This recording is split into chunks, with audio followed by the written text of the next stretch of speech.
ಸವಿಸ್ತಾರ Kannada YouTube ಚಾನಲ್ಗೆ ಮಕ್ಕಳೇ, ಪ್ರಿಯ ವಿದ್ಯಾರ್ಥಿಗಳೇ, ಎಲ್ರಿಗೂ ಸ್ವಾಗತ. ಕಳೆದ ಜೂನ್ 30ರಂದು TET ಟೀಚರ್ ಎಲಿಜಿಬಿಲಿಟಿ ಟೆಸ್ಟ್ ಶಿಕ್ಷಕರ ಅರ್ಹತಾ ಪರೀಕ್ಷೆ ನಡೀತು. ಅದರಲ್ಲಿ ಕನ್ನಡ ಭಾಷೆಯ ಪಾರ್ಟ್ 1 ಭಾಗ 1 30 ಪ್ರಶ್ನೆಗಳಿಗೆ ಸರಿಯಾದ ಆಯ್ಕೆಯನ್ನು ಈ ದಿನ ತರಗತಿಯಲ್ಲಿ ನೋಡ್ತಾ ಹೋಗೋಣ. ಇದು ನಾನು ಸ್ಟಡಿ ಮಾಡಿ ಮತ್ತು ನನ್ನ ಸ್ವ ಇಚ್ಛೆಯಿಂದ ಈ ಆನ್ಸರ್ಗಳನ್ನು ಕೊಡ್ತಾ ಇದ್ದೀನಿ.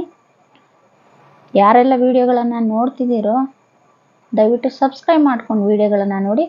ಮತ್ತು ಇನ್ನೊಂದು ಏನಂದರೆ, ಸರ್ಕಾರವೇ ಇದರ ಕೀ ಆನ್ಸರ್ಗಳನ್ನು ಬಿಟ್ಟಾಗ ಇದಕ್ಕೂ ಅದಕ್ಕೂ ಹೋಲಿಕೆ ಮಾಡಿ ಮೇಡಮ್ ಏನು ಈ ಥರ ತಪ್ಪು ಹೇಳ್ಕೊಟ್ರು ಅಂತ ತಪ್ಪು ತಿಳಿಬೇಡಿ.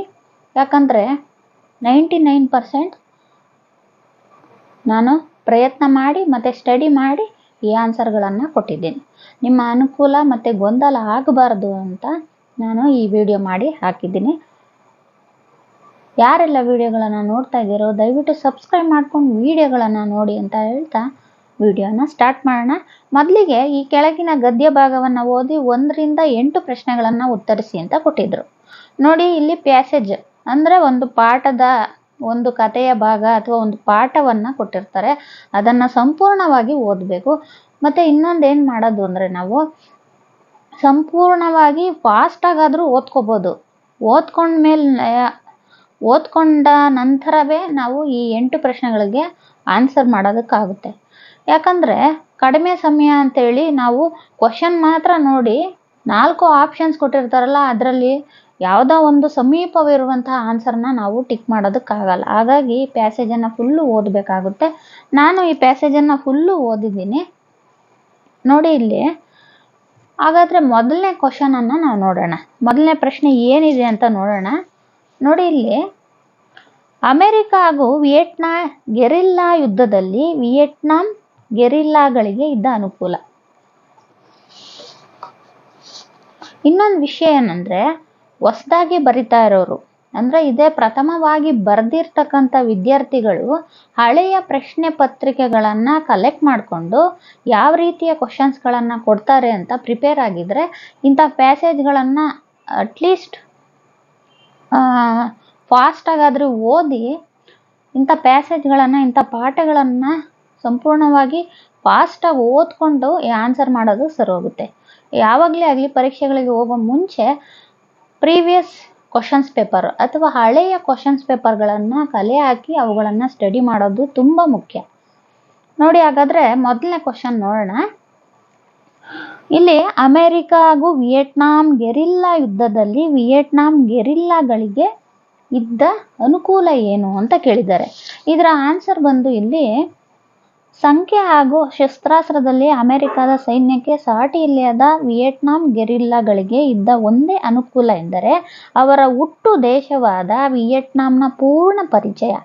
ಇಲ್ಲಿ ಒಂದು ಸ್ವಲ್ಪ ಗೊಂದಲ ಆಗುವ ಹಾಗೆ ಇಲ್ಲಿ ಆನ್ಸರ್ ಕೊಟ್ಟಿದ್ದಾರೆ. ನೋಡಿ, ಇಲ್ಲಿ ವಿಯೆಟ್ನಾಂ ಸೈನಿಕರು ಹೊಂದಿದ್ದ ವಿಶಿಷ್ಟ ಶಸ್ತ್ರಾಸ್ತ್ರಗಳು, ವಿಯೆಟ್ನಾಂನಲ್ಲಿದ್ದ ಯುದ್ಧಕ್ಕೆ ಅನುಕೂಲವಾದ ವಾತಾವರಣ, ವಿಯೆಟ್ನಾಂನ ಕಾಡುಗಳ ಪೂರ್ಣ ಪರಿಚಯ, ವಿಯೆಟ್ನಾಂ ಗೆರಿಲ್ಲಾಗಳ ಸಂಖ್ಯೆ. ಇಲ್ಲಿ ವಿಯೆಟ್ನಾಂ ನಾವು ನೋಡಿದಂಥ ಆನ್ಸರ್ಗೆ ಸ್ವಲ್ಪ ಸಮೀಪದಲ್ಲಿರ್ತಕ್ಕಂಥ ಆನ್ಸರು ವಿಯೆಟ್ನಾಂನ ಕಾಡುಗಳ ಪೂರ್ಣ ಪರಿಚಯ. ಇಲ್ಲಿ ಕಾಡುಗಳು ಅನ್ನಕ್ಕಂಥ ಪದ ಬಹು ಆಯ್ಕೆಯ ಒಂದು ಆನ್ಸರಲ್ಲಿ ಸೇರ್ಕೊಂಡಿರೋದ್ರಿಂದ ನಾವು ಸ್ವಲ್ಪ ಟ್ವಿಸ್ಟಾಗಿ ಕೊಟ್ಟಿರ್ತಾರೆ ಆನ್ಸರ್ಗಳನ್ನ, ಅದನ್ನು ನಾವು ಸರಿಯಾಗಿ ಅರ್ಥ ಮಾಡ್ಕೋಬೇಕು. ನೋಡಿ, ಇಲ್ಲಿ ವಿಯೆಟ್ನಾಂನ ಪೂರ್ಣ ಪರಿಚಯ ಅಂತಿದೆ. ಇಲ್ಲಿ ವಿಯೆಟ್ನಾಂ ಅಂದರೆ ಒಂದು ಕಾಡು, ವಿಯೆಟ್ನಾಂನ ಕಾಡುಗಳ ಪೂರ್ಣ ಪರಿಚಯ. ಹಾಗಾದರೆ ಒಂದನೇದಕ್ಕೆ ಆನ್ಸರು 3ನೇದಾಗುತ್ತೆ. ಯಾಕೆ ನಾನು ಈ ರೀತಿ ತುಂಬ ನಿಧಾನಗತಿಯಲ್ಲಿ ಆನ್ಸರ್ ಹೇಳ್ತಾ ಇದ್ದೀನಿ ಅಂದರೆ, ಪ್ರಥಮವಾಗಿ ಬರೆದಿರೋರಿಗೆ ಯಾವ ರೀತಿಯ ಆನ್ಸರ್ಗಳನ್ನು ಈ ಬಹು ಆಯ್ಕೆಯಲ್ಲಿ ಕೊಟ್ಟಿರ್ತಾರೆ ಅಂದರೆ, ಇಲ್ಲಿ ಪ್ಯಾಸೇಜ್ಗಳನ್ನು ಓದಿದಾಗ ಒಂದು ಆನ್ಸರು ಒಂದು ರೀತಿ ಇರುತ್ತೆ, ಆದರೆ ಇಲ್ಲಿ ಬಹು ಆಯ್ಕೆಯ 4 ಆನ್ಸರನ್ನು ಕೊಟ್ಟಾಗ ಅದರಲ್ಲಿ ಒಂದು ರೀತಿ ಒಂದು ಸ್ವಲ್ಪ ಟ್ವಿಸ್ಟಾಗಿ ಮಾಡಿ ಆನ್ಸರ್ಗಳನ್ನು ಕೊಟ್ಟಿರ್ತಾರೆ. ಅದನ್ನು ಸ್ವಲ್ಪ ಸೂಕ್ಷ್ಮವಾಗಿ ಗಮನಿಸಿ ನಾವು ಟಿಕ್ ಮಾರ್ಕನ್ನು ಹಾಕಬೇಕಾಗುತ್ತೆ. ನೋಡಿ ನೆಕ್ಸ್ಟ್ ಕ್ವಶನ್ನು, ಏಜೆಂಟ್ ಆರೆಂಜ್ ಎಂಬುವುದೊಂದು ಕಳೆನಾಶಕ, ಕೀಟನಾಶಕ, ಹೆಲಿಕಾಪ್ಟರ್, ಯುದ್ಧೋಪಕರಣ. ಇಲ್ಲಿ ಏಜೆಂಟ್ ಆರೆಂಜ್ ಅನ್ನೋದು ನಾವು ಈ ಪ್ಯಾಸೇಜನ್ನು ಓದಿದ್ರೆ ಹೆಲಿಕಾಪ್ಟರು ಆಗಲ್ಲ, ಯುದ್ಧೋಪಕರಣನೂ ಕೂಡ ಆಗೋದಿಲ್ಲ.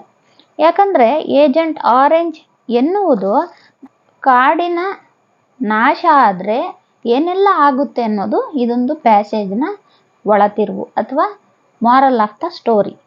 ಅಂದರೆ ಅದರ ಸಂಪೂರ್ಣ ಅರ್ಥ ಇಷ್ಟ ಆಗಿರುತ್ತೆ. ಅದನ್ನು ತಿಳ್ಕೊಂಡಾಗ ನಮಗೆ ಎಲ್ಲೆಲ್ಲಿ ಮೇನ್ ಪಾಯಿಂಟ್ ಇರುತ್ತೋ ಅಲ್ಲಿ ಸ್ವಲ್ಪ ಚಿಕ್ಕದಾಗಿ ಈ ಥರ ಒಂದು ಟಿಕ್ ಮಾರ್ಕ್ ಹಾಕೊಂಡ್ಬಿಟ್ರೆ ನಿಮಗೆ ಈ ಆನ್ಸರ್ಗಳನ್ನು ಬರಿಬೇಕಾದ್ರೆ ಬಹುಬೇಗ ನಿಮಗೆ ಅದು ಕ್ಯಾಚ್ ಆಗುತ್ತೆ.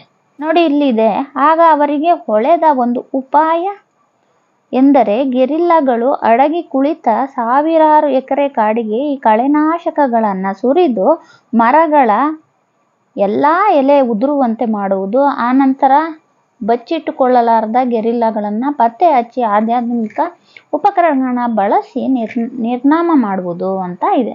ಕಳೆನಾಶಕ ಆಗುತ್ತೆ. ಈಗ ಆನ್ಸರ್ಗಳನ್ನು ಸ್ವಲ್ಪ ಫಾಸ್ಟಾಗಿ ಮಾಡ್ತಾ ಹೋಗೋಣ. ಯಾಕಂದರೆ ಕೆಲವು ಮಕ್ಕಳು ಸ್ಕಿಪ್ ಮಾಡಿ ನೋಡ್ತಾ ಇರ್ತಾರೆ, ಆನ್ಸರ್ ಮಾತ್ರ ಸಿಗೋ ರೀತಿಲಿ. ಹಾಗಾಗಿ ನಾವು ಮೊದಲಿಗೆ ಬರೆದಿರ್ತಕ್ಕಂಥ ಮಕ್ಕಳಿಗೆ ಸ್ವಲ್ಪ ಅನುಕೂಲ ಆಗಲಿ ಅಂತ ಸ್ವಲ್ಪ ವಿವರಣೆ ಕೊಡ್ತಾ ಹೇಳ್ತಾ ಇದ್ದೀನಿ ನಾನು. ಆದರೂ ಮುಂದಕ್ಕೆ ಹೋಗ್ತಾ ಹೋಗ್ತಾ ಸ್ವಲ್ಪ ಫಾಸ್ಟ್ ಮಾಡ್ತೀನಿ. ನೋಡಿ ಇಲ್ಲಿ, ಚಿರಪರಿಚಿತವಾದ ಕಾಡು ಮೇಡುಗಳಲ್ಲಿ ಹಗಲಿಡೀ ಅಡಗಿ ಕುಳಿತು ರಾತ್ರಿಯ ವೇಳೆ ಶತ್ರುಗಳ ಮೇಲೆ ಎರಗುತ್ತಿದ್ದರು. ಈ ವಾಕ್ಯದಲ್ಲಿ ಗೆರೆ ಎಳೆದ ಪದದ ವಾಕ್ಯಾಂಶ ನೋಡಿ, ಕಾಡು ಮೇಡು ಅಂತಿದೆ. ಈ ಕಾಡು ಮೇಡು ಅನ್ನೋದು ವಿರುಕ್ತಿಯ, ಜೋಡಿ ನುಡಿನ, ಅನುಕರಣಾವ್ಯಯನ, ಕ್ರಿಯಾರ್ಥಕ ಅವ್ಯಯನ ಅಂತ ಕೇಳಿದ್ದಾರೆ. ಇಲ್ಲಿ ನೋಡಿ ಕಾಡು ಮೇಡು, ಇಲ್ಲಿ ಸಮಾನಾರ್ಥಕ ಜೋಡಿ ನುಡಿ ಬಂದಿದೆ. ನೋಡಿ ಕಾಡು ಮೇಡು ಅಂತಕ್ಕಂಥದ್ದು ಈಗ ವಿರುದ್ಧಾರ್ಥಕ ಜೋಡಿ ನುಡಿ, ಸಮಾನಾರ್ಥಕ ಜೋಡಿ ನುಡಿ, ಹೀಗೆ ಜೋಡಿ ನುಡಿಗಳ ಬಗ್ಗೆ ನಾನು ತಿಳಿಸ್ಕೊಟ್ಟಿದ್ದೀನಿ. ಹಾಗಾಗಿ ಇದು ಜೋಡಿ ನುಡಿ ಆಗುತ್ತೆ. ನೋಡಿ ಕಾಡು ಮೇಡು ಎರಡು ಒಂದೇ ಅರ್ಥನೇ, ಸಮಾನ ಅರ್ಥವನ್ನು ತೋರಿಸ್ತಾ ಇದೆ. ಆದರೆ ಈ ಕಾಡು ಅಂತಕ್ಕಂಥದ್ದು ಮೇಡು ಅಂತಕ್ಕಂಥದ್ದು ವಿಭಿನ್ನ ರೀತಿಯಲ್ಲಿ ನಮ್ಗೆ ಕಾಣಿಸ್ತಾ ಇದೆ. ನೋಡಿ ಹಾಗೆ 4ನೇ ಪ್ರಶ್ನೆಯನ್ನು ನೋಡೋಣ. ಅಮೆರಿಕ ಮತ್ತು ವಿಯೆಟ್ನಾಂ ಗೆರಿಲ್ಲಾ ಯುದ್ಧದಲ್ಲಿ ಮಾನವನ ಕ್ರೌರ್ಯಕ್ಕೆ ಮೂಕ ಸಾಕ್ಷಿಯಾದವುಗಳು: ನೋವನ್ನು ಅನುಭವಿಸಿದ ಪ್ರಾಣಿಗಳು, ಮರೆ ತಪ್ಪಿದ ಗೆರಿಲ್ಲಾಗಳು, ಎಲೆ ಉದುರಿಸಿಕೊಂಡು ದೈತ್ಯ ಮರಗಳು, ವಿಷ ಸೇವಿಸಿದ ಸೈನಿಕರು. ನೋಡಿ ಈ ಪ್ಯಾಸೇಜನ್ನು ಓದಿದ ನಂತರ ನಮಗಿದು ಅರ್ಥ ಆಗೋದೇನೆಂದರೆ, ನೋವನ್ನು ಅನುಭವಿಸಿದ ಪ್ರಾಣಿಗಳ ಬಗ್ಗೆ ಎಲ್ಲೂ ಇಲ್ಲಿ ಹೇಳಿಲ್ಲ. ಮರೆ ತಪ್ಪಿದ ಗೆರಿಲ್ಲಾಗಳು ಇದು ಕೂಡ ಇಲ್ಲ. ಎಲೆ ಉದುರಿಸಿಕೊಂಡು ದೈತ್ಯ ಮರಗಳು, ಕಳೆನಾಶಕವನ್ನು ಸಿಂಪಡಿಸಿದಾಗ ಏನಾಗುತ್ತೆ ಅಂದರೆ ಎಲೆ ಉದುರಿಸಿಕೊಂಡ ದೈತ್ಯ ಮರಗಳನ್ನು ನಾವು ನೋಡ್ಬೋದು. ದೊಡ್ಡ ದೊಡ್ಡ ಮರಗಳಲ್ಲಿ ಏನಾಗುತ್ತೆ, ಎಲೆ ಉದುರು ಹೋಗುತ್ತೆ. ಅವರ ಉದ್ದೇಶ ಕೂಡ ಅದೇ ಆಗಿತ್ತು. ಎಲೆ ಉದುರಿದಾಗ ಇವರು ಶತ್ರುಗಳು ಎಲ್ಲಿ ಅಡಗಿ ಕುಂತಿದ್ದಾರೆ ಅವರುಗಳನ್ನು ನೋಡಿ ನಾವು ಕೊಲ್ಲಬೇಕು ಅನ್ನೋದಾಗಿತ್ತು. ಹಾಗಾಗಿ ಆನ್ಸರ್ ಬಂದು ಎಲೆ ಉದುರಿಸಿಕೊಂಡ ದೈತ್ಯ ಮರಗಳು ಆಗುತ್ತೆ. ನೆಕ್ಸ್ಟ್ 5ನೇದಕ್ಕೆ ನೋಡಿದ್ರೆ, ಏಜೆಂಟ್ ಆರೆಂಜ್ ಹುಟ್ಟು ಹಾಕಿದ ಆರೋಗ್ಯ ಸಮಸ್ಯೆ ಏನು? ಕ್ಯಾನ್ಸರ್, ಸಕ್ಕರೆ ಕಾಯಿಲೆ ಅಂತೂ ಅಲ್ಲ, ರಕ್ತಹೀನತೆ, ಹೃದಯ ಸಂಬಂಧಿ ಕಾಯಿಲೆ, ಇದ್ಯಾವುದೂ ಅಲ್ಲ, ಕ್ಯಾನ್ಸರ್ ಆಗುತ್ತೆ. ಯಾಕಂದರೆ ನಾನು ಆಗಲೇ ಹೇಳಿದ್ದೆ, ಕೆಲವೊಂದು ನಾವು ಓದ್ಕೊಳ್ಬೇಕಾದ್ರೇ ಅದರ ಮುಖ್ಯ ಅಂಶಗಳನ್ನು ಅಥವಾ ಇಂಪಾರ್ಟೆಂಟ್ ಸೆಂಟೆನ್ಸ್ಗಳನ್ನು ನಾವು ಏನು ಮಾಡ್ಕೋಬೇಕು, ಅಂಡರ್ಲೈನ್ ಮಾಡಿಕೊಂಡು ಓದ್ಕೊಳೋದ್ರಿಂದ ನಾವು ಬೇಗನೆ ಆನ್ಸರ್ ಮಾಡ್ಬೋದು. ನೋಡಿ ಇಲ್ಲಿ ಕ್ಯಾನ್ಸರ್ ರೋಗದ ಚಿಹ್ನೆಗಳು ಕಾಣತೊಡಗಿದವು ಅಂತಿದ್ದಾವೆ. ಹಾಗಾಗಿ ಇದರ 5ನೇ ಪ್ರಶ್ನೆಗೆ ಆನ್ಸರ್ ಕ್ಯಾನ್ಸರ್. ನೋಡಿ 6, ಏಜೆಂಟ್ ಆರೆಂಜ್ನಿಂದ ಕಾಡಿನಲ್ಲಾದ ಪರಿಣಾಮ ಏನು? ಕಾಡು ಪ್ರಾಣಿಗಳು ಉಸಿರುಗಟ್ಟಿ ಸತ್ತವು, ಕಾಡ್ಗಿಚ್ಚು ಹರಡಿತು, ಕಾಡಿನಲ್ಲಿ ಬೃಹತ್ ಸ್ಫೋಟ ಉಂಟಾಯಿತು, ಮರಗಳ ಎಲೆಗಳೆಲ್ಲ ಉದುರಿ ಹೋದವು. ಈಗಾಗಲೇ ನೋಡಿ ಎಲೆ ಉದುರಿಸಿಕೊಂಡ ದೈತ್ಯ ಮರಗಳು ಅಂತಿದೆ. ಅದೇ ರೀತಿ ಮರಗಳ ಎಲೆಗಳೆಲ್ಲ ಉದುರಿ ಹೋದವು. ಯಾಕಂದರೆ ಈ ವಿಷಕಾರಿ ಕಳೆನಾಶಕ ಆಗ್ತಾಗ ಏನಾಗುತ್ತೆ, ದೊಡ್ಡ ದೊಡ್ಡ ಮರಗಳಲ್ಲಿನ ಎಲೆಗಳೇನಾದ್ರು ಉದುರುತ್ತಾ ಹೋದವು. ಹಾಗಾಗಿ ಆನ್ಸರ್ ಇದು 4. ಲಕ್ಷಾಂತರ ಪದವು ಈ ಸಂಧಿಗೆ ಉದಾಹರಣೆಯಾಗಿದೆ. ನಾನಾಗಲೇ ಸಂಧಿ ಮಾಡ್ಬೇಕಾದ್ರೆ ತಿಳಿಸ್ಕೊಟ್ಟಿದ್ದೆ. ಪರೀಕ್ಷೆಗಳಲ್ಲಿ ಸಂಧಿಯ ಬಗ್ಗೆ ಕೊಟ್ಟಾಗ ಮೊದಲಿಗೆ ನಾವು ಮಾಡಬೇಕಾಗಿರೋದು ಅದನ್ನ ಬಿಡಿಸ್ಬೇಕು. ನೋಡಿ, ಲಕ್ಷಾಂತರ, ಲಕ್ಷ ಪ್ಲಸ್ ಅಂತರ. ನೋಡಿ, ಲಕ್ಷ, ಇಲ್ಲಿ ಅಂತರ ಇದೆ. ಇಲ್ಲಿ ಪೂರ್ವ ಪದದ ಕೊನೆಯಲ್ಲಿ ಆ ಸ್ವರ ಕೇಳಿಸ್ತಾ ಇದೆ, ಉತ್ತರ ಪದ ಮೊದಲಲ್ಲಿ ಕೂಡ ಆ ಇದೆ. ಹಾಗಾಗಿ ಸಂಧಿ ಪದವಾಗಬೇಕಾದ್ರೆ ಏನಾಗಿದೆ, ಲಕ್ಷಾಂತರ ಆಗಿದೆ. ಅಂದ್ರೆ ಸ್ವರದ ಮುಂದೆ ಸ್ವರನೇ ಸೇರಿದಾಗ, ಅಂದ್ರೆ ಸವರ್ಣ ಸ್ವರಗಳು ಏನಾಗಿ ಸಂಧಿ ಪದದಲ್ಲಿ ಬರುತ್ತೆ. ನೋಡಿ, ಲಕ್ಷಾಂತರ. ನೋಡಿ, ಇಲ್ಲಿ ದೀರ್ಘ ಆ ಸ್ವರ ಬಂದಿದೆ. ಹಾಗಾಗಿ ಇದು ಸವರ್ಣ ದೀರ್ಘ ಸಂಧಿ ಆಗುತ್ತೆ. 7ನೇದಕ್ಕೆ ಆನ್ಸರು 3 ಆಗುತ್ತೆ. ನೋಡಿ, ಹಾಗೆ 8ನೇದು, ಕೀಟನಾಶಕಗಳಿಗೆ ಹೋಲಿಸಿದರೆ ಕಳೆನಾಶಕಗಳು ಅಷ್ಟೊಂದು ಅಪಾಯಕಾರಿಯಲ್ಲ, ಯಾಕೆಂದರೆ ಸ್ವಾಭಾವಿಕವಾಗಿ ವಿಭಜನೆ ಹೊಂದುವುದಿಲ್ಲ, ಕೃತಕವಾಗಿ ವಿಭಜನೆಗೊಳಿಸಲು ಸಾಧ್ಯ, ಸ್ವಾಭಾವಿಕವಾಗಿ ವಿಭಜನೆ ಹೊಂದಿದರೂ ಸಾಧು ರಾಸಾಯನಿಕವಾಗಿ ಬದಲಾಗದಿರುವುದು. ಸ್ವಾಭಾವಿಕವಾಗಿ ವಿಭಜನೆ ಹೊಂದಿ ಕೆಲವೇ ದಿನಗಳಲ್ಲಿ ಸಾಧು ರಾಸಾಯನಿಕವಾಗಿ ಬದಲಾಗುವುದು. ಅಂದ್ರೆ ಈ ಕೀಟನಾಶಕಗಳಿಗೆ ಹೋಲಿಸಿದರೆ ಕಳೆನಾಶಕ ಅಷ್ಟೊಂದು ಪರಿಣಾಮಕಾರಿಯಲ್ಲ. ಯಾಕಂದ್ರೆ ನೋಡಿ, ಅದರದ ಆನ್ಸರು ಕೀಟನಾಶಕಗಳಿಗೆ ಹೋಲಿಸಿದ್ದಲ್ಲಿ ಇವು ಅಷ್ಟೊಂದು ಅಪಾಯಕಾರಿಗಳಂತೆ ಕಾಣುವುದಿಲ್ಲ. ಕಾರಣ, ಇವು ಸ್ವಾಭಾವಿಕವಾಗಿ ವಿಭಜನೆ ಹೊಂದಿ ಕೆಲವು ದಿನಗಳಲ್ಲಿ ಸೌಮ್ಯ ರಾಸಾಯನಿಕ ವಸ್ತುಗಳಾಗುತ್ತವೆ ಅಂತ ಇದೆ. ಅಂದ್ರೆ ಇದಕ್ಕೆ ಹತ್ತಿರವಾದಂಥ ಆನ್ಸರು 4 ಆಗುತ್ತೆ. ನೋಡಿ, ಸ್ವಾಭಾವಿಕವಾಗಿ ವಿಭಜನೆ ಹೊಂದಿ ಕೆಲವೇ ದಿನಗಳಲ್ಲಿ ಸಾಧು ಸೌಮ್ಯ ರಾಸಾಯನಿಕವಾಗಿ ಬದಲಾಗುತ್ತದೆ ಅಂತ ಆನ್ಸರ್ ಆಗುತ್ತೆ. 8ಕ್ಕೆ 4 ಆನ್ಸರ್ ಆಯಿತು. ನೋಡಿ, 1ರಿಂದ 8 ಒಂದು ಪ್ಯಾಸೇಜು ಅಥವಾ ಒಂದು ಪಾಠವನ್ನು ಓದಿ ಆನ್ಸರ್ ಮಾಡಿದಾಯ್ತು. ನೆಕ್ಸ್ಟ್ ನೋಡಿ, ಈ ಕೆಳಗಿನ ಪದ್ಯವನ್ನ ಓದಿಕೊಂಡು 9ರಿಂದ 15ರವರೆಗಿನ ಪ್ರಶ್ನೆಗಳನ್ನ ಉತ್ತರಿಸಿ ಅಂತಿದೆ. ಈ ಪದ್ಯವನ್ನ ಸಂಪೂರ್ಣವಾಗಿ ನೀಟಾಗಿ ಓದ್ಕೊಂಡ್ಬಿಡ್ಬೇಕು. ನಾನು ಆಗ್ಲೇ ಹೇಳಿದೆ, ನಿಮಗೆ ಇಂಪಾರ್ಟೆಂಟ್ ಅನಿಸಿದ ಜಾಗದಲ್ಲಿ ಸ್ವಲ್ಪ ಒಂದು ಚುಕ್ಕಿನೋ ಈ ರೀತಿಯ ಡ್ಯಾಶ್ ಅನ್ನು ಹಾಕೊಂಡ್ರೆ ನಿಮಗೆ ನೆಕ್ಸ್ಟ್ ಆನ್ಸರ್ ಮಾಡೋದಕ್ಕೆ ಸರೋಗುತ್ತೆ. ನೋಡಿ, 9ನೇ ಕ್ವಶನ್, ತೃಣದ ಹಸಿರಿಗೆ ಕಾರಣ. ನೋಡಿ, ತೃಣದ ಹಸಿರಿಗೆ ಕಾರಣ ಬೇರು, ಮಣ್ಣು, ದಿನಪ, ಚಂದ್ರ, ನೀರು. ಬೇರು, ಚಂದ್ರ, ಮನ, ಗುಣ. ಮನ, ಗುಣ, ಕಣ್ಣು, ಬೇರು, ನೀರು. ಕಣ್ಣು, ಗುಣ, ಮನ, ಮಣ್ಣು ಅಂತಿದೆ. ನೋಡಿ, ಇಲ್ಲಿ ನೋಡಿ, ತೃಣಕ್ಕೆ ಹಸಿರೆಲ್ಲಿಯದು? ಬೇರಿನದೆ, ಮಣ್ಣಿನದೆ, ಚಂದ್ರನದೆ, ನೀರಿನದೆ, ನೀನದೆ. ನೋಡಿ, ಇಲ್ಲಿ ಬೇರು ಬಂದಿದೆ, ಇಲ್ಲಿ ಮಣ್ಣು ಬಂದಿದೆ, ದೀನಪ ಬಂದಿದೆ, ಚಂದ್ರ ಬಂದಿದೆ, ನೀರು ಬಂದಿದೆ. ಇಲ್ಲೆಲ್ಲ ನೋಡಿ, ಬೇರು, ಚಂದ್ರ, ಮನ, ಗುಣ ಅಂತಿದೆ. ಮನ ಬಂದಿದೆ, ಗುಣನು ಬಂದಿದೆ. ಮನ, ಗುಣ, ಕಣ್ಣು, ಬೇರು, ನೀರು ಅಂತಿದೆ. ಇಲ್ಲಿ ಕಣ್ಣು, ಗುಣ, ಮನ, ಮಣ್ಣು ಅಂತಿದೆ. ನಮ್ಗಿಲ್ಲಿ ಬೇರು, ಮಣ್ಣು, ದೀನಪ, ಚಂದ್ರ, ನೀರು. ತೃಣದ ಹಸಿರಿಗೆ ಕಾರಣ ಇವೆಲ್ಲ ಆಗುತ್ತೆ. ಹಾಗಾಗಿ ಮೊದಲನೇ ಆನ್ಸರು ಕರೆಕ್ಟ್. ಆತ್ಮೋನ್ನತಿಗೆ ದಾರಿ ಯಾವುದು ಅಂತ ಕೇಳಿದೆ. ಇಲ್ಲಿ ಸಮೃದ್ಧಿ ಜೀವನ, ಚೇತನವನ್ನು ಅಗೌರವಿಸುವುದು, ಆರದೋ ಜಗವೆಂದು ಭೇದವೆಣಿಸದಿರುವುದು, ಜೀವನವನ್ನ ಪ್ರೀತಿಸದಿರುವುದು ಅಂತಿದೆ. ಆತ್ಮೋನ್ನತಿಗೆ ದಾರಿ ಯಾವುದು ಅಂದ್ರೆ ಸಮೃದ್ಧಿ ಜೀವನ. ನೋಡಿ, ಇಲ್ಲಿ ಮೊದಲನೇ ಪ್ಯಾರದಲ್ಲೇ ಇದೆ, ಜೀವನ ಸಮೃದ್ಧಿಗೊಸಗು ನಿನಗೆ ದಾರಿಯಾತ್ಮೋನ್ನತಿಗೆ ಮಂಕುತಿಮ್ಮ ಅಂತಿದೆ. ಅಂದ್ರೆ ಜೀವನ ಸಮೃದ್ಧಿ. ಇಲ್ಲಿ ಏನ್ ಮಾಡಿದ್ದಾರೆ ಅಂದ್ರೆ ಸಮೃದ್ಧಿ ಜೀವನ ಅಂತ ಕೊಟ್ಟಿದ್ದಾರೆ. ಹಾಗಾಗಿ 10ನೇದಕ್ಕೆ 1 ಆನ್ಸರ್. ನೆಕ್ಸ್ಟ್ ನೋಡಿ, ಕವಿಯ ಪ್ರಕಾರ ಗೌರವಿಸಬೇಕಾಗಿರುವುದು. ಆನ್ಸರು ಜಗ ಮತ್ತೆ ಆತ್ಮ, ಜೀವನ ಮತ್ತೆ ಸಮೃದ್ಧಿ, ಜೀವನ ಮತ್ತೆ ಚೇತನ, ಹಸಿರು ಮತ್ತೆ ಬೇರು. ಇದಕ್ಕೆ ಆನ್ಸರು ನೋಡಿ ಮೊದಲನೇ ಪ್ಯಾರದಲ್ಲೇ ಇದೆ. ಗೌರವಿಸು ಜೀವನವ, ಗೌರವಿಸು ಚೇತನವ. ಅಂದ್ರೆ ಇಲ್ಲಿ ಜೀವನ ಮತ್ತೆ ಚೇತನ, ಹಾಗಾಗಿ ಮೂರನೇ ಆಪ್ಷನ್ ಕರೆಕ್ಟ್. ನೋಡಿ, ಜೀವನ ಮತ್ತೆ ಚೇತನವನ್ನ ಕವಿಯ ಪ್ರಕಾರ ಗೌರವಿಸಬೇಕಾಗಿರುವುದು ಅಂತ ಆನ್ಸರು.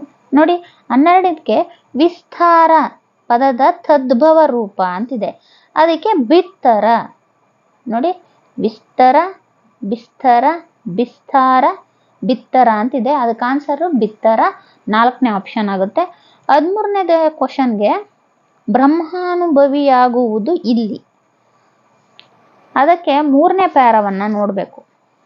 ನೋಡಿ, ಒಮ್ಮೆ ಊದೋಟದಲ್ಲಿ, ಒಮ್ಮೆ ಕೆಳೆಕೂಟದಲ್ಲಿ, ಒಮ್ಮೆ ಸಂಗೀತದಲ್ಲಿ, ಒಮ್ಮೆ ಶಾಸ್ತ್ರದಲ್ಲಿ, ಒಮ್ಮೆ ಸಂಸಾರದಲ್ಲಿ, ಮತ್ತೊಮ್ಮೆ ಮೌನದಲ್ಲಿ ಬ್ರಹ್ಮಾನುಭವಿಯಾಗೋ ಮಂಕುತಿಮ್ಮ ಅಂತಿದೆ. ಈ ಎಲ್ಲ ಪದಗಳು ಒಂದು ಆಪ್ಷನಲ್ಲಿ ಬಂದಿದೆಯಾ ನೋಡಬೇಕು. ನೋಡಿ, ಇಲ್ಲಿ ಊದೋಟದಲ್ಲಿ, ಕಳೆಕೂಟದಲ್ಲಿ, ಉದ್ಯಾನವನದಲ್ಲಿ, ಸಂಸಾರದಲ್ಲಿ ಅಂತಿದೆ. ಇಲ್ಲಿ ಈ ಆಪ್ಷನಲ್ಲಿ ಸಂಗೀತದಲ್ಲಿ, ಶಾಸ್ತ್ರದಲ್ಲಿ ಇಲ್ಲ.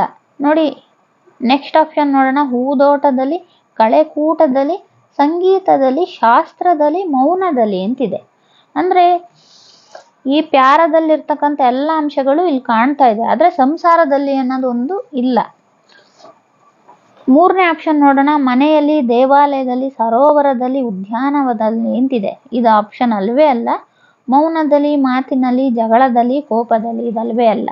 ನೋಡಿ, 2 ಆಪ್ಷನಲ್ಲಿ ನಾವು 2ನೇ ಆಪ್ಷನ್ ತಗೊಳ್ಳೋಣ. ಯಾಕಂದ್ರೆ ಈ ಪ್ಯಾರದಲ್ಲಿ, 3ನೇ ಪ್ಯಾರದಲ್ಲಿ ಎಲ್ಲ ಅಂಶಗಳು ಬ್ರಹ್ಮಾನುಭವಿ ಆಗುವ ಅಂಶವನ್ನ ನೋಡ್ಬೋದು. ಊದೋಟದಲ್ಲಿ, ಕಳೆಕೂಟದಲ್ಲಿ, ಸಂಗೀತದಲ್ಲಿ, ಶಾಸ್ತ್ರದಲ್ಲಿ, ಮೌನದಲ್ಲಿ. ಈಗ 14ನೇ ಕ್ವಶನ್ ಅನ್ನ ನೋಡೋಣ. ಕವಿ ಬಾಳಬೇಕೆಂದು ಹೇಳಿರುವುದು ಮೊಡಕು ಮೂಳೆಗಳಲ್ಲಿ, ಕತ್ತಲೆಯಲ್ಲಿ, ಭಾಸ್ಕರನ ಅನುಗ್ರಹದಲ್ಲಿ, ವಿಸ್ತಾರದ ವೈಶಾಲ್ಯದಲ್ಲಿ. 4ನೇ ಪಾರವನ್ನ ನೋಡಬೇಕು. ಕವಿ ಬಾಳಬೇಕೆಂದು ಹೇಳಿರುವುದು ವಿಸ್ತಾರದಲ್ಲಿ ಬಾಳು, ವೈಶಾಲ್ಯದಿಂಬಾಳು ಅಂತಿದೆ. ವಿಸ್ತಾರದಲ್ಲಿ ಮತ್ತೆ ವೈಶಾಲ್ಯದಲ್ಲಿ, ಅದ ಆಪ್ಷನ್ ಬಂದು 4ನೇದು. ನೋಡಿ, ವಿಸ್ತಾರದ ವೈಶಾಲ್ಯದಲ್ಲಿ ಬಾಳಬೇಕೆಂದು ಕವಿ ಬಾಳ್ಬೇಕು ಅಂತ ತಿಳಿಸ್ಕೊಡ್ತಾ ಇದ್ದಾನೆ. ನೆಕ್ಸ್ಟ್ ನೋಡಿ 15ನೇ ಕ್ವಶನ್ನು. ತಣಿ ತಣಿವ ನಿನ್ನ ಕಣ್ಣಿನ ಪುಣ್ಯವೋ. ಈ ವಾಕ್ಯದಲ್ಲಿ ಗೆರೆ ಎಳೆದ ಪದದ ವ್ಯಾಕರಣ ಅಂಶವನ್ನ ತಿಳಿಸಿ ಅಂತಿದೆ. ಇದು ಜೋಡಿ ನುಡಿಯ? ಯಾಕಂದ್ರೆ ನಾವು ತಣಿ ತಣಿವ ಈ ಒಂದು ಪದವನ್ನ ಗಮನಿಸ್ಬೇಕು. ತಣಿ ತಣಿವ ಒಂದೇ ಪದ 2 ಬಾರಿ ಉಚ್ಚಾರಣೆ ಆಗ್ತಾ ಇದೆ, ಬಂದಿದೆ. ನೋಡಿ, ಇದು ಜೋಡಿ ನುಡಿನ? ಜೋಡಿ ನುಡಿ ಆಗಲ್ಲ. ನೋಡಿ, ದ್ವಿರುಕ್ತಿ ಆಗುತ್ತೆ. ಯಾಕಂದ್ರೆ ಒಂದೇ ಪದವನ್ನ ದ್ವಿರುಕ್ತಿ, ಈ ಪದವೇ ತಿಳಿಸ್ತಾ ಇದೆ ದ್ವಿರುಕ್ತಿ ಅಂದ್ರೆ ಒಂದೇ ಪದವನ್ನ 2 ಬಾರಿ ಉಚ್ಚಾರಣೆ ಮಾಡುವಂಥದ್ದು. ಇದು ಅಂಕಿತ ನಾಮನ ಆಗಲ್ಲ, ಹಾಗಾಗಿ ದ್ವಿರುಕ್ತಿಯೇ ಆಗುತ್ತೆ. ನೋಡಿ, 1ರಿಂದ 15 ಒಂದು ಪಠ್ಯವನ್ನ ಓದಿ ಆನ್ಸರನ್ನ ಬರೆಯುವಂಥದ್ದು, ಅಂದ್ರೆ ಪ್ಯಾಸೇಜನ್ನು ಓದಿ ಆನ್ಸರ್ ಬರಿಬೇಕಾಗುತ್ತೆ. ಹಾಗೆ ಇನ್ನೊಂದು ಪದ್ಯ ಭಾಗವನ್ನು ಕೊಟ್ಟಿರ್ತಾರೆ, ಅದಕ್ಕೆ ಸಂಬಂಧಿಸಿದ ಕ್ವಶನ್ಸ್ ಕೊಟ್ಟಿರ್ತಾರೆ, ಅದನ್ನು ನೋಡಿ ಬರಿಬೇಕು. 1ರಿಂದ 15 ಆದರೆ ಇನ್ನು 16ರಿಂದ 30 ಕ್ವಶನ್ಗಳು ಕನ್ನಡ ಭಾಷಾ ಬೋಧನಕ್ಕೆ ಸಂಬಂಧಿಸಿದ ಪ್ರಶ್ನೆಗಳಾಗಿರುತ್ತೆ. ಇದನ್ನು ಸ್ವಲ್ಪ ನೋಡಿ ನಾವು ಗಮನ ಇಟ್ಟು ನೋಡಿ ನಾವು ಆನ್ಸರನ್ನು ಮಾಡಬೇಕಾಗುತ್ತೆ. ನೋಡಿ, ಅನ್ವೇಷಣಾ ಮನಸ್ಸು ಹೊಸತನ ಇದ್ದು ವಿಷಯದ ಬಗ್ಗೆ ಒಳನೋಟದ ಚಿಂತನೆಯೊಂದಿಗೆ ಸೃಜನಶೀಲ ಮನಸ್ಸಿನೊಂದಿಗೆ ಓದುವ ಓದು. ಟ್ರಿಕ್ಸ್ ಹೇಳ್ಬೇಕಾಗಿರೋದೇನೆಂದ್ರೆ, ನಾವು ಪ್ರಶ್ನೆಯನ್ನ ಗಮನವಿಟ್ಟು ಓದಿದ್ರೆ ಪ್ರಶ್ನೆಯಲ್ಲೇ ಆನ್ಸರು ಅಡಗಿರುತ್ತೆ ಅನ್ನೋದು ನನ್ನ ಭಾವನೆ. ಯಾಕಂದ್ರೆ ಆ ಕ್ವಶನನ್ನು ಕೇಳಬೇಕಾದ್ರೇ ಆ ಉತ್ತರದ ಸಮಂಜಸತೆ ಬರಬೇಕು ಅಂತ ಆ ಪ್ರಶ್ನೆಯಲ್ಲೇ ಉತ್ತರಕ್ಕೆ ಸಂಬಂಧಿಸಿದ ಕೆಲವೊಂದು ಪದಗಳು ಇರುತ್ತೆ. ಅದನ್ನು ನಾವು ಗಮನಿಸಿ ಪ್ರಶ್ನೆಯನ್ನ ಓದಬೇಕಾಗುತ್ತೆ. ನೋಡಿ, ಇಲ್ಲಿ ಅನ್ವೇಷಣಾ ಮನಸ್ಸು ಹೊಸತನ ಇದ್ದು ವಿಷಯದ ಬಗ್ಗೆ ಒಳನೋಟದ ಚಿಂತನೆಯೊಂದಿಗೆ ಸೃಜನಶೀಲ ಮನಸ್ಸಿನೊಂದಿಗೆ ಓದುವ ಓದು ಅಂತಿದೆ. ಸೃಜನಶೀಲ ಮನಸ್ಸಿನೊಂದಿಗೆ ಅಂತಿದೆ. ನೋಡಿ, ಇಲ್ಲಿ ಆತ್ಮ ಸಂತೋಷಕ್ಕಾಗಿ ಓದು. ಆಗೋದಿಲ್ಲ. ಸೂಕ್ಷ್ಮ ವಾಚನ, ವಿಮರ್ಶಾತ್ಮಕ ವಾಚನ, ಸೃಜನಶೀಲ ವಾಚನ. ಇಲ್ಲಿ ಸೃಜನಶೀಲ ಮನಸ್ಸಿನೊಂದಿಗೆ ಅಂತಿದೆ, ಹಾಗಾಗಿ ಇದರ ಆನ್ಸರು ಕೂಡ ಸೃಜನಶೀಲ ವಾಚನ ಆಗುತ್ತೆ. ಅಂದರೆ ಅನ್ವೇಷಣೆಯ ಮನಸ್ಸಲ್ಲಿ ಒಂದು ಅನ್ವೇಷಣೆಯ ಭಾವನೆ ಇಟ್ಕೊಂಡು ಹೊಸತನ ಇದ್ದು ವಿಷಯದ ಬಗ್ಗೆ ಒಳನೋಟ, ಆಳವಾಗಿ ವಿಷಯವನ್ನ ಚಿಂತನೆ ಮಾಡಿಕೊಂಡು ಓದೋದನ್ನ ನಾವು ಸೃಜನಶೀಲ ವಾಚನ ಅಂತ ಕರಿತೀವಿ. ನೋಡಿ, ಹಾಗೆ 17ನೇದು ಸಾಕ್ರೆಟಿಸ್ ಪದ್ಧತಿ ಎಂದು ಕರೆಯಲ್ಪಡುವ ಗದ್ಯ ಬೋಧನಾ ಪದ್ಧತಿ. ಸಾಕ್ರೆಟಿಸ್ ಪದ್ಧತಿ ಎಂದು ಕರೆಯಲ್ಪಡುವ ಗದ್ಯ ಬೋಧನಾ ಪದ್ಧತಿಯನ್ನು ನಾವು ಪ್ರಶ್ನೋತ್ತರ ಪದ್ಧತಿ, ಉಪನ್ಯಾಸ ಪದ್ಧತಿ, ಪಠ್ಯಪುಸ್ತಕ ಪದ್ಧತಿ, ಅನುಗಮನ ಪದ್ಧತಿ ಅಂತ ಆಪ್ಷನ್ಸ್ ಕೊಟ್ಟಿದ್ದಾರೆ. ಇದಕ್ಕೆ ಆನ್ಸರ್ ಪ್ರಶ್ನೋತ್ತರ ಪದ್ಧತಿಯೇ ಆಗುತ್ತೆ. ನೆಕ್ಸ್ಟ್ ನೋಡಿ, 18ನೇ ಕ್ವಶನ್ನು, ಆಲಿಸುವಿಕೆ ಕೌಶಲ್ಯವನ್ನ ಬೆಳೆಸುವ ಒಂದು ಉತ್ತಮ ಚಟುವಟಿಕೆ ಎಂದಿದೆ. ನೋಡಿ, ಅದಕ್ಕೆ ಪ್ರಬಂಧ ಬರೆಸುವುದು ಆಲಿಸುವಿಕೆಗೆ ಕನೆಕ್ಟ್ ಆಗೋದಿಲ್ಲ, ಹಾಗಾಗಿ ಇದರ ಆಪ್ಷನ್ ಬಿಟ್ಬಿಡ್ಬೇಕು. ಚಿತ್ರ ನೋಡಿ ವಿವರಣೆ ಬರೆಯುವುದು ಇದು ಕೂಡ ಬರವಣಿಗೆಯ ಒಂದು ರೂಪ ಆಗಿರುತ್ತೆ, ಹಾಗಾಗಿ ಈ ಆಪ್ಷನ್ ಕೂಡ ಬಿಡಬೇಕು. ಕಥೆಯನ್ನು ಕೇಳಿ ಪಾತ್ರ ಪರಿಚಯ ಮಾಡುವುದು. ಇಲ್ಲಿ ನೋಡಿ, ಕೇಳಿ ಅಂತಕ್ಕಂಥದ್ದು ಪದ ಬಂದಿದೆ, ಹಾಗಾಗಿ ಆಲಿಸುವಿಕೆ ಅಂದ್ರೆ ನಾವು ಕೇಳುವುದೇ ಆಗಿರೋದ್ರಿಂದ ಕಥೆಯನ್ನ ಕೇಳಿ ಪಾತ್ರ ಪರಿಚಯ ಮಾಡುವುದು ಸರಿಯಾದ ಆನ್ಸರ್. ನೋಡಿ, ಇನ್ನೊಂದು ಆಪ್ಷನ್ ಭಾಷಣ ಹೇಳಿಸುವುದು. ಇದು ಮಾತುಗಾರಿಕೆಯ ಚಟುವಟಿಕೆಗೆ ಸಂಬಂಧಪಟ್ಟಿದ್ದಾಗಿರೋದ್ರಿಂದ ಇದು ಕೂಡ ಆಗೋದಿಲ್ಲ, ಹಾಗಾಗಿ ಕಥೆಯನ್ನ ಕೇಳಿ ಪಾತ್ರ ಪರಿಚಯ ಮಾಡುವುದು ಆಲಿಸುವ ಕೌಶಲ್ಯವನ್ನ ಬೆಳೆಸುವ ಒಂದು ಉತ್ತಮ ಚಟುವಟಿಕೆಯಾಗಿದೆ. ಒಂದು ಕ್ವಶನ್ ತಗೊಂಡಾಗ ಅದಕ್ಕೆ ಆನ್ಸರ್ ಗೊತ್ತಿಲ್ಲ ಅಂದಾಗ ಸ್ವಲ್ಪ ತರ್ಕಬದ್ಧವಾಗಿ ಯೋಚನೆ ಮಾಡಬೇಕು. ನೋಡಿ, ಇಲ್ಲಿ ಪ್ರಬಂಧ ಬರೆಸುವುದು, ಚಿತ್ರ ನೋಡಿ ವಿವರಣೆ ಬರೆಯುವುದು, ಇದಕ್ಕೆ ನೀವು ಕ್ವಶನ್ಗೆ ಆನ್ಸರ್ ಗೊತ್ತಿಲ್ಲ ಅನ್ಕೊಳ್ಳಿ. ಆಲಿಸುವಿಕೆ ಅಂದ್ರೆ ಕೇಳಿಸ್ಕೊಳ್ಳೋದು. ಅಂದ್ರೆ ಮಕ್ಕಳು ಮೊದಲಿಗೆ ಟೀಚರ್ ಪಾಠ ಮಾಡ್ಬೇಕಾದ್ರೆ ಏನ್ ಮಾಡ್ತಾ ಇರ್ತವೆ, ಆಲಿಸ್ತಾ ಇರ್ತವೆ, ಕೇಳಿಸ್ಕೊಳ್ತಾ ಇರ್ತವೆ. ಆ ಕೇಳುವಿಕೆಯ ಪದ ಎಲ್ಲಿ ಹತ್ರವಾಗಿ ಕಾಣುತ್ತೋ ಅದರ ಈ ಕ್ವಶನ್ಗೆ ಆನ್ಸರ್ ಅದು ಅಂತ ನೀವು ಅರ್ಥ ಮಾಡ್ಕೋಬೇಕು. ಅಂದ್ರೆ ನನ್ನ ಸರಿಯಾದ ರೀತಿಯಲ್ಲಿ ಅರ್ಥ ಮಾಡ್ಕೊಂಡಿದ್ದೆ ಆದ್ರೆ ಈ ಆಪ್ಷನ್ಗಳನ್ನ ಸರಿಯಾಗಿ ನೋಡಿ ನಾವು ಟಿಕ್ ಹಾಕ್ಬೋದು. ನೋಡಿ, 19ನೇ ಕ್ವಶನ್ ನೋಡೋಣ. ಶಬ್ದ ಸಂಕೇತಗಳನ್ನ ಕಣ್ಣಿನಿಂದ ನೋಡುತ್ತಾ ಅವುಗಳ ಅರ್ಥಗಳನ್ನ ಗ್ರಹಿಸುತ್ತಾ ಸದ್ದಿಲ್ಲದೆ ಮನಸ್ಸಿನಲ್ಲಿ ಓದು. ಇಲ್ಲಿ ಗಟ್ಟಿ ವಾಚನ ಆಗೋದಿಲ್ಲ, ಅಂದ್ರೆ ಮನಸ್ಸಿನಲ್ಲೇ ಓದು ಅಂತ ಕೇಳಿದ್ದಾರೆ. ಶಬ್ದ ಸಂಕೇತಗಳನ್ನ ಕಣ್ಣಿನಿಂದ ನೋಡುತ್ತಾ ಅವುಗಳ ಅರ್ಥಗಳನ್ನು ಗ್ರಹಿಸುತ್ತಾ, ಅರ್ಥ ಗ್ರಹಿಕೆ ಓದು. ಈ ಒಂದು 19ನೇ ಕ್ವಶನ್ ಅಲ್ಲಿ ನನಗೂ ಕೂಡ ಒಂದು ಡೌಟ್ ಇದೆ. ನೋಡಿ, ಇಲ್ಲಿ ಅರ್ಥ ಗ್ರಹಿಕೆಯ ಓದು ಒಂದು ಅಂತ ಅನ್ಕೊಂತೀನಿ. ನೆಕ್ಸ್ಟ್ ಶೀಘ್ರ ವಾಚನ, ಇದು ನನ್ನ ಪ್ರಕಾರ ಇದು ತಪ್ಪು. ಮೌನ ವಾಚನ ಕೂಡ ಆಗಿರ್ಬೋದು, ಯಾಕಂದ್ರೆ ಶಬ್ದ ಸಂಕೇತಗಳನ್ನ ಕಣ್ಣಿನಿಂದ ನೋಡುತ್ತಾ ಅವುಗಳ ಅರ್ಥಗಳನ್ನ ಗ್ರಹಿಸುತ್ತಾ ಸದ್ದಿಲ್ಲದೆ ಮನಸ್ಸಿನಲ್ಲಿ ಓದುವುದು ಮೌನ ವಾಚನ ಆಗಿದೆ. ಅಂದ್ರೆ ಇದಕ್ಕೆ ನನ್ನ ಪ್ರಕಾರ ಅರ್ಥಗ್ರಹಿಕೆಯ ಓದು ಆಗ್ಬೋದು ಅಥವಾ ಮೌನ ವಾಚನ ಆಗ್ಬೋದು. 99% ನಾನು ಮೌನ ವಾಚನವನ್ನ ಹೇಳ್ಬೋದು, ಆದ್ರೆ ಇಲ್ಲಿ ಅರ್ಥಗಳನ್ನ ಗ್ರಹಿಸುತ್ತಾ ಅಂತ ಇರೋದ್ರಿಂದ ಅರ್ಥಗ್ರಹಿಕೆಯ ಓದು ಅಂತ ನಾನು 1% ಹೇಳ್ಬೇಕಾಗಿರುತ್ತೆ, ಇನ್ನೊಂದು 1% ನಾನು ಹೇಳ್ಬೋದು. ಹಾಗಾಗಿ ಮೌನ ವಾಚನ ಆಗುತ್ತೆ ಇದಕ್ಕೆ ಆನ್ಸರ್. ಸ್ವಲ್ಪ ದಿನಗಳಲ್ಲಿ ಕೀ ಆನ್ಸರ್ ಬಿಟ್ಟಾಗ ಇದರಲ್ಲಿ ಏನಾರ ಗೊಂದಲ ಕರೆಕ್ಟಾಗಿ ಆನ್ಸರ್ ಇತ್ತು ಅಂದ್ರೆ ದಯವಿಟ್ಟು ಕಮೆಂಟ್ ಮುಖಾಂತರ ತಿಳಿಸಿ, ಅರ್ಥಗ್ರಹಿಕೆಯ ಓದುನ ಅಥವಾ ಮೌನ ವಾಚನನ ಅಂತ. ನೋಡಿ, ನೆಕ್ಸ್ಟ್ 20 ಕ್ವಶನ್ನು, ಘಟಕ ಯೋಜನೆಯ ಒಂದು ಲಕ್ಷಣ ಅಂತ ಕೇಳಿದ್ದಾರೆ. ಒಂದು ವಿಷಯಕ್ಕೆ ಸಂಬಂಧಿಸಿದಂತೆ ಸರಪಳಿ ಕಲಿವು ಇರುತ್ತದೆ, ವಿಷಯ ಬೋಧನೆ ಬಿಡಿಯಾಗಿರುತ್ತದೆ. ಇದರ ರಾಂಗ್ ಆನ್ಸರು. ಪಾಠದ ಕೊನೆಯಲ್ಲಿ ಮೌಲ್ಯಮಾಪನ ನಡೆಸಲಾಗುವುದು. ಇದು ಘಟಕ ಯೋಜನೆ ಆಗಿರೋದ್ರಿಂದ ಇದು ಘಟಕದ ಕೊನೆಯಲ್ಲಿ ಮೌಲ್ಯಮಾಪನ ಆಗುತ್ತೆ. ವಿಷಯಕ್ಕೆ ಸಂಬಂಧಿಸಿದಂತೆ ತುಂಡು ಕಲಿಕೆ ಇರುತ್ತದೆ ಅಂತಿದ್ರೆ ಇದು ಕೂಡ ರಾಂಗು. ಹಾಗಾಗಿ ಒಂದು ವಿಷಯಕ್ಕೆ ಸಂಬಂಧಿಸಿದಂತೆ ಸರಪಳಿ ಕಲಿವು ಇರುತ್ತದೆ ಅಂತ ನನ್ನ ಭಾವನೆ ಅನ್ಕೊಂಡಿದ್ದೀನಿ. ಹಾಗಾಗಿ ಒಂದು ವಿಷಯಕ್ಕೆ ಸಂಬಂಧಿಸಿದಂತೆ ಸರಪಳಿ ಕಲಿವು ಇರುತ್ತದೆ ಅಂತ ಇದು ಸರಿಯಾದ ಉತ್ತರ. ನೋಡಿ, ನೆಕ್ಸ್ಟ್ ತರಗತಿ ಕೋಣೆಯಲ್ಲಿ ಅನಿರೀಕ್ಷಿತ ಸಮಸ್ಯೆಗಳನ್ನು ಎದುರಿಸಲು ಶಿಕ್ಷಕ ತನ್ನ ಪಾಠ ಯೋಜನೆಯಲ್ಲಿ ಬದಲಾವಣೆಗೆ ಅವಕಾಶ ಕಲ್ಪಿಸುವ ತತ್ವ. ಶಿಥಿಲತೆಯ ತತ್ವ. ತರಗತಿಯ ಕೋಣೆಯಲ್ಲಿ ಅನಿರೀಕ್ಷಿತ ಸಮಸ್ಯೆಗಳು ಬಂದಾಗ ಶಿಕ್ಷಕನು ತನ್ನ ಪಾಠ ಯೋಜನೆಯಲ್ಲಿ ಬದಲಾವಣೆಗೆ ಅವಕಾಶ ಕಲ್ಪಿಸುವ ತತ್ವ ಅಂತಂದ್ರೆ ಇಲ್ಲಿ ಶಿಥಿಲತೆಯ ತತ್ವ, ಯೋಜನೆಯ ತತ್ವ, ಪರಿಹಾರ ಬೋಧನೆಯ ತತ್ವ, ಅಂತರ್ಕ್ರಿಯೆಯ ತತ್ವ ಅಂತಿದೆ.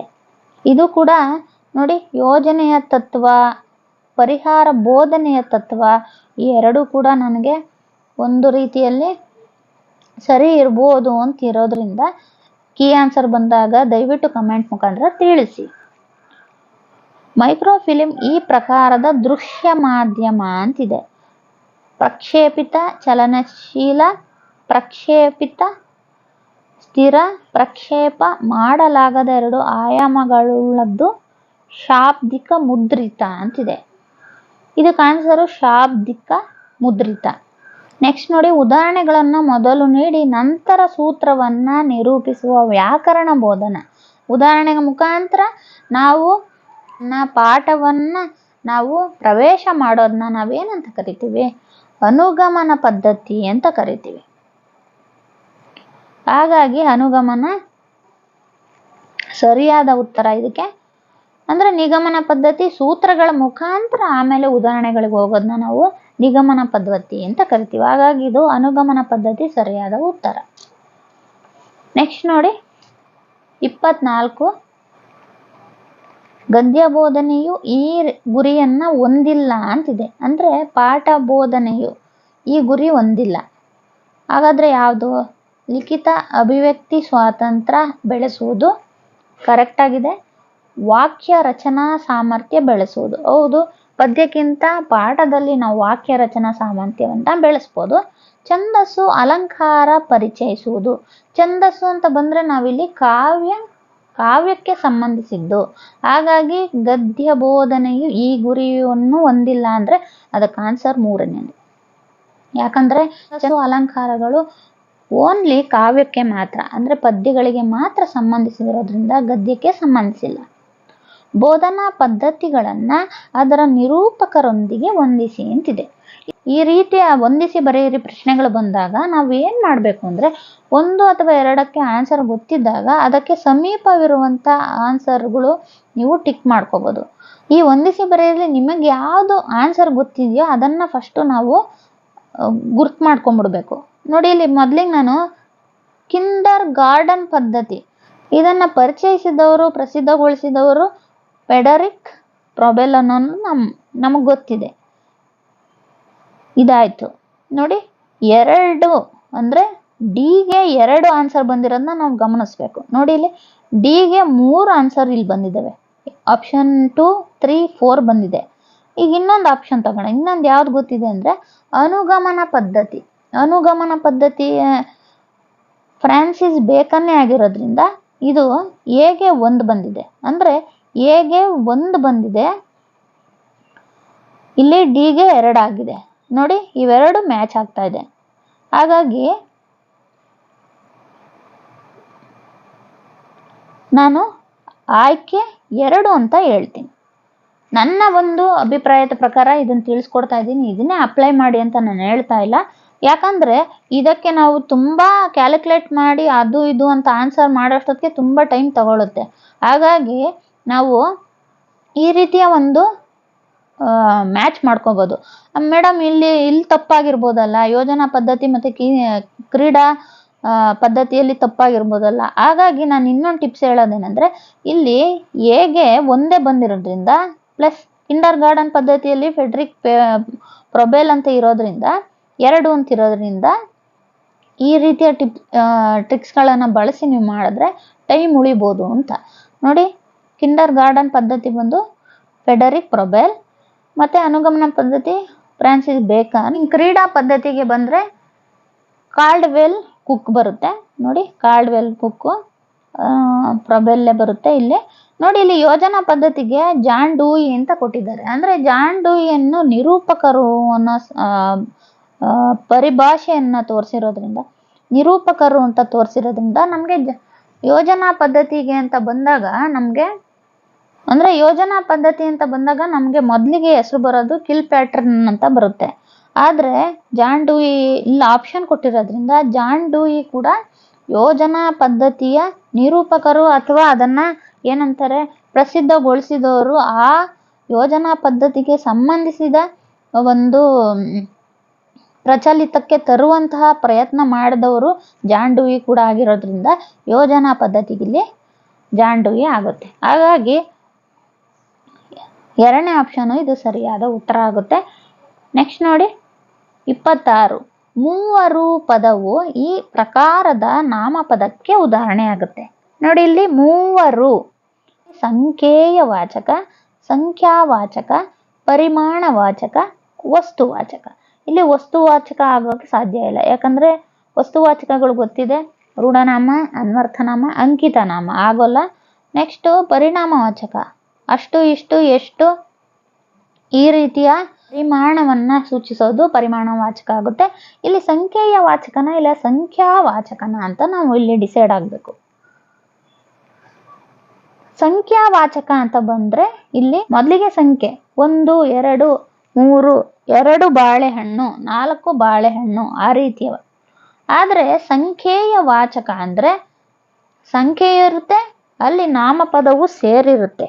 ಮೂವರು, ನೋಡಿ ಇಲ್ಲಿ ಮೂವರು, ಹಾಗಾಗಿ ಇದು ಸಂಖ್ಯೆಯ ವಾಚಕ ಆಗುತ್ತೆ. ನೆಕ್ಸ್ಟ್ ನೋಡಿ 27. ಇಂಚರ ಪದವು ಈ ಸಮಾಸಕ್ಕೆ ಉದಾಹರಣೆಯಾಗಿದೆ. ತತ್ಪುರುಷಿ ಸಮಾಸ ಆಗೋಕ್ಕಾಗಲ್ಲ, ಯಾಕಂದರೆ ಪೂರ್ವ ಪದದ ನಾಮಪದವು ಉತ್ತರ ಪದದ ನಾಮಪದದೊಡನೆ ಸೇರಿ ಸಮಾಸವಾಗುವುದನ್ನು ತತ್ಪುರುಷಿ ಸಮಾಸ ಅಂತ ಕರಿತೀವಿ. ಇಲ್ಲಿ ವಿಭಕ್ತಿ ಪ್ರತ್ಯಯಗಳು ಪೂರ್ವ ಪದದಲ್ಲಿ ಕಾಣ್ಬೋದು ಬಿಡಿಸಿ ಬರೆದಾಗ. ಇಲ್ಲಿ ಇಂಚರ ಅಂತಿರೋದ್ರಿಂದ ಇಲ್ಲಿ ನೋಡಿ ಇಂಪಾದ ಪ್ಲಸ್ ಚರ ಅಂತ ಆಗೋದ್ರಿಂದ ಇಲ್ಲಿ ತತ್ಪುರುಷಿ ಸಮಾಸ ಆಗೋದಕ್ಕಾಗಲ್ಲ, ಅಂಶಿ ಸಮಾಸನೂ ಆಗಲ್ಲ. ಯಾಕಂದರೆ ಅಂಶಿ ಸಮಾಸ ಏನಿದೆ ಅಂದರೆ ಅಂಶಿ ಮತ್ತು ಅಂಶ ಎರಡು ಪದಗಳು, ಎರಡು ಪೂರ್ವ ಪದ ಮತ್ತು ಉತ್ತರ ಪದಗಳು ಸೇರಿದಾಗ ಅಂಶಿ ಸಮಾಸ ಆಗುತ್ತೆ. ಆಗ ಅದಕ್ಕೆ ಉದಾಹರಣೆಗಳು ನಾವು ನೋಡಿದಾಗ ಅಂಗೈ, ನಡುನೆತ್ತಿ, ನೆತ್ತಿಯ ಮ್ಲೆಸ್ ನಡು, ಮುಂಬಾಗಿಲು, ಬಾಗಿಲ ಮ್ಲೆಸ್ ಮುಂದೆ ಈ ರೀತಿಯ ಬರಬೇಕು. ಹಾಗಾಗಿ ಇದು ಕೂಡ ಆಗಲ್ಲ. ಇನ್ನು ದ್ವಿಗು ಸಮಾಸ ಅಂತ ಬಂದರೆ ಸಂಖ್ಯೆಗಳು ಬರಬೇಕು. ಅಂದರೆ ಪೂರ್ವ ಪದದಲ್ಲಿ ಸಂಖ್ಯೆ ಬಂದು ಉತ್ತರ ಪದದ ನಾಮದೊಡನೆ ಸೇರಿದಾಗ ದ್ವಿಗು ಸಮಾಸ ಆಗುತ್ತೆ. ಉದಾಹರಣೆಗೆ ನಾಲ್ವಡಿ, ಒಗ್ಗಟ್ಟು, 1 + ಕಟ್ಟು ಈ ರೀತಿಯದ್ದು. ಇಲ್ಲಿ ನಮಗೆ ಕರ್ಮಧಾರೆಯ ಸಮಾಸ ಆಗುತ್ತೆ. ಯಾಕಂದರೆ ಇಲ್ಲಿ ವಿಶೇಷಣ ಪೂರ್ವ ಪದದಲ್ಲಿರುವ ವಿಶೇಷಣ ಉತ್ತರ ಪದದಲ್ಲಿರುವ ನಾಮದೊಡನೆ ಸೇರಿದಾಗ ಏನಾಗುತ್ತೆ, ಇಲ್ಲಿ ಕರ್ಮಧಾರೆಯ ಸಮಾಸ ಆಗುತ್ತೆ. ಹಾಗಾಗಿ ಇಂಚರ ಪದವು ಈ ಕರ್ಮಧಾರೆಯ ಸಮಾಸಕ್ಕೆ ಸೇರಿದಾಗಿದೆ. ನೋಡಿ ನೆಕ್ಸ್ಟ್ ಆಗಿ 28. ಅವನು ನಾಳೆ ಬರುವನೆಂದು ಹೇಳಿ ಹೋದನು ವಾಕ್ಯವು ಈ ವಾಕ್ಯ ಪ್ರಕಾರಕ್ಕೆ ಸೇರಿದೆ. ಇದು ಸಾಮಾನ್ಯ ವಾಕ್ಯ ಆಗೋದಿಲ್ಲ, ಯಾಕಂದರೆ ಸಾಮಾನ್ಯ ವಾಕ್ಯ ಕರ್ತೃಕರ್ಮ ಕ್ರಿಯಾಪದ ಅಂದರೆ ಒಂದು ಕ್ರಿಯಾಪದದಿಂದ ಎಂಡಾಗಿರುತ್ತೆ. ಸಾಮಾನ್ಯ ವಾಕ್ಯ ಆಗುತ್ತೆ ಅದು. ಅವನು ನಾಳೆ ಬರುವನೆಂದು ಹೇಳಿ ಹೋದನು, ಇಲ್ಲಿ ಹೇಳಿ ಇನ್ನೊಂದು ಎಕ್ಸ್ಟ್ರಾ ವಾಕ್ಯಗಳು ಸೇರ್ಕೊಂಡಿದೆ, ಹಾಗಾಗಿ ಸಾಮಾನ್ಯ ವಾಕ್ಯ ಆಗೋಲ್ಲ, ಸ್ವತಂತ್ರ ವಾಕ್ಯನೂ ಅಲ್ಲ ಇದು. ಸಂಯೋಜಿತ ವಾಕ್ಯ ಅಥವಾ ಮಿಶ್ರ ವಾಕ್ಯದಲ್ಲಿ ಎರಡರಲ್ಲಿ ಒಂದಾಗಿರ್ಬೋದು. ಸಂಯೋಜಿತ ವಾಕ್ಯ ಅಂದರೆ ಒಂದು ವಾಕ್ಯಕ್ಕೆ ಹಲವಾರು ವಾಕ್ಯಗಳು ಸೇರ್ಕೊಳ್ಬೇಕಾದ್ರೆ ಆದರೆ, ಆದ್ದರಿಂದ, ಮತ್ತು, ಹಾಗೆ, ಹೀಗೆ ಕೆಲವೊಂದು ಪದಗಳು ಸೇರ್ಕೊಂಡಿರುತ್ತೆ. ಹಾಗಾಗಿ ಸಂಯೋಜಿತ ವಾಕ್ಯ ಆಗಲ್ಲ, ಮಿಶ್ರ ವಾಕ್ಯ ಆಗುತ್ತೆ. ಅವನು ನಾಳೆ ಬರುವನೆಂದು ಹೇಳಿ ಹೋದನು ಅಂದರೆ ಒಂದು ಅಥವಾ ಅನೇಕ ವಾಕ್ಯಗಳು ಒಂದು ಪ್ರಧಾನ ವಾಕ್ಯಕ್ಕೆ ಅಧೀನವಾಗಿದ್ದರೆ ಅದನ್ನು ಮಿಶ್ರ ವಾಕ್ಯ ಅಂತ ಕರಿತೀವಿ. ನೋಡಿ ನೆಕ್ಸ್ಟ್ 29ನೇದು ನುಡಿಗಟ್ಟಿಗೆ ಉದಾಹರಣೆಯಾದ ಪದ. ನುಡಿಗಟ್ಟು ಅಂದರೆ ದ್ವಿರುಕ್ತಿ ಜೋಡಿ ನುಡಿಗಳಿಗಿಂತ ನುಡಿಗಟ್ಟು ವಿಭಿನ್ನ. ಅಂದರೆ ಒಂದು ಪದಕ್ಕೆ ಅದರ ಅರ್ಥವೇ ಬೇರೆ ಇರುತ್ತೆ, ಅದನ್ನು ನುಡಿಗಟ್ಟು ಅಂತ ಕರಿತೀವಿ. ನೋಡಿ ಇಲ್ಲಿ ಗಜಗಮನ, ಭತ್ತ ಬಯಲು, ಕಸಕಡ್ಡಿ, ಕಾಯಿ ಕಸರು. ನೋಡಿ ಇಲ್ಲಿ ಕಾಯಿ ಕಸರು, ಕಸಕಡ್ಡಿ ಇವು ಜೋಡಿ ನುಡಿಗಳಾಗ್ತವೆ. ಕಸಕಡ್ಡಿ ಕಸ ಅಂದ್ರೂ ಕೂಡ ಒಂದೇ ಅರ್ಥ ಬರ್ತಾ ಇದೆ, ಕಡ್ಡಿ ಅನ್ನೋ ಕೂಡ ಒಂದೇ ಅರ್ಥ ಬರ್ತಾ ಇದೆ. ಕಸ ಕಡ್ಡಿ, ಕಾಯಿ ಕಸರು ಇವೆರಡು ಜೋಡಿ ನುಡಿ ಆಗುತ್ತೆ. ಬಟ್ಟ ಬಯಲು, ಬಯಲು ಬಯಲು ಬಟ್ಟ ಬಯಲು ಆಗುತ್ತೆ, ಇದು ದ್ವಿರುಕ್ತಿ ಆಗುತ್ತೆ. ಗಜಗಮನ ಸರಿಯಾದ ಉತ್ತರ. ಈ ಪುಸ್ತಕಕ್ಕೆ ಬೆಲೆ ಹೆಚ್ಚು. ಇಲ್ಲಿ ಗೆರೆ ಎಳೆದ ಪದದ ಕಾರಕಾರ್ಥವನ್ನ ತಿಳಿಸ್ಬೇಕು ಅಂತಿದೆ. ವಿಭಕ್ತಿ ಪ್ರತ್ಯಯಗಳು ಮಾಡ್ಬೇಕಾದ್ರೆ ತಿಳಿಸ್ಕೊಟ್ಟಿದ್ದೀನಿ. ಮೊದಲಿಗೆ ಪ್ರಥಮ ವಿಭಕ್ತಿ ಉ, ಅಲ್ಲಿ ಕಾರಕಾರ್ಥಗಳು ಅಂತ ಬಂದ್ರೆ ಕರ್ತೃ. ನೆಕ್ಸ್ಟ್ ದ್ವಿತೀಯ ವಿಭಕ್ತಿಗೆ ಅನ್ನು, ಇಲ್ಲಿ ಕಾರಕಾರ್ಥ ಕರ್ಮ. ನೆಕ್ಸ್ಟ್ ತೃತೀಯ ವಿಭಕ್ತಿ ಇಂದ ಅಥವಾ ಇಂದ, ಇದು ಕರಣ. ನೆಕ್ಸ್ಟ್ ಚತುರ್ಥಿ ವಿಭಕ್ತಿಗೆ ಅಂತ ಬಂದ್ರೆ ಗೆ, ಕೆ, ಹೀಗೆ ಕೆ ಸಂಪ್ರದಾನ. ಹಾಗೆ ಪಂಚಮಿ ವಿಭಕ್ತಿಗೆ ಬಂದ್ರೆ ದೆಸೆಯಿಂದ,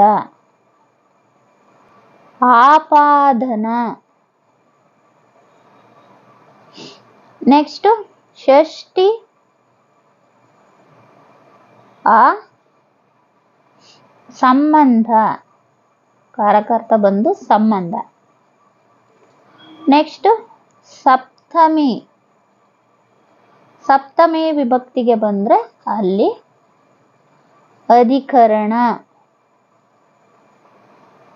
ಇವು ಕಾರಕಾರ್ಥಗಳು, ಇದು ವಿಭಕ್ತಿ ಪ್ರತ್ಯಯಗಳಾಯ್ತು.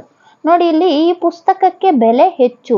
ಈ ಪುಸ್ತಕಕ್ಕೆ, ಇಲ್ಲಿ ಗೆರೆ ಎಳೆದ ಪದದ ಕಾರಕಾರ್ಥವನ್ನ ತಿಳಿಸಿ ಅಂತಿದೆ.